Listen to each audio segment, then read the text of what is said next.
विसरू कसे बलिदान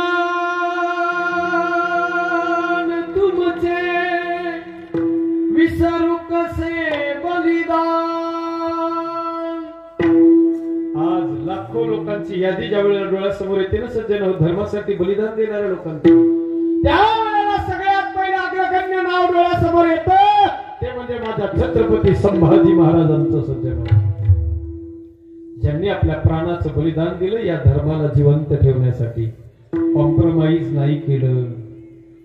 ज्या वेळेला बादशहानं माझ्या संभाजी राजाला पकडून सभेमध्ये नेऊन हजर केलं सज्जन हो, त्यावेळेला बादशहानं संभाजी राजाकडे पाहिल्याबरोबर तळपायाची आग मस्तकाला गेली, मुखातून शब्द निघाले, अरे ये वही संभा है जिसने हमारे नाक में दम करके रखा है, फाड़ डालो इसकी आंखें। लाल तापलेल्या सळाया हातात घेऊन यवन पुढे गेले। संभाजी राजाच्या डोळ्यात नजरात नजर घातली, प्रखर हिंदुत्वाचं तेज त्या डोळ्यातून ओसंडून वाहत होतं।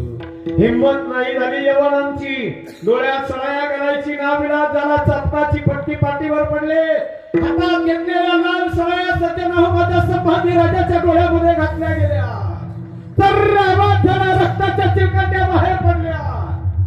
एवढ्यावर थांबले नाही ते नराधम सज्जन हो, 42 दिवस अंगावर उकळत पाणी टाकलं, अंगाची साल नखानं सोलून काढली, शरीराचा एक एक पार्ट बाजूला केला।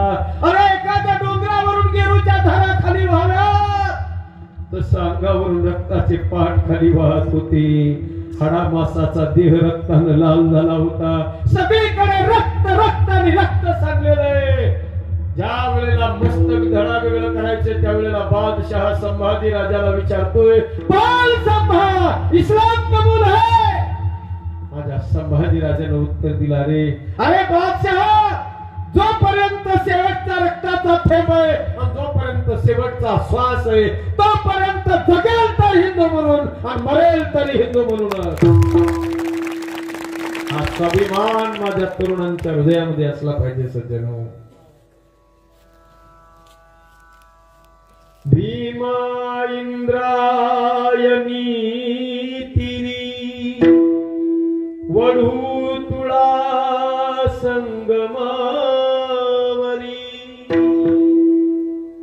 मृत्युंजय संभाजी पाहुणा, मृत्यू ही थिजला,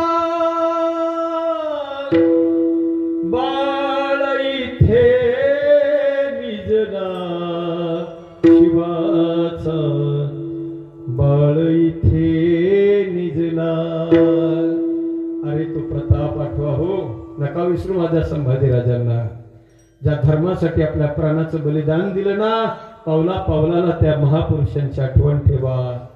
जी माणसं देशासाठी बलिदान देतात, जी माणसं धर्मासाठी बलिदान देतात आणि जी माणसं देवासाठी आपल्या प्राणाचं बलिदान देतात ना, ते शूर आहे, ते शूर आहे। आणि त्याच शूराला सज्जन हो भक्ती रूपी पोळी मिळते। निवडे तो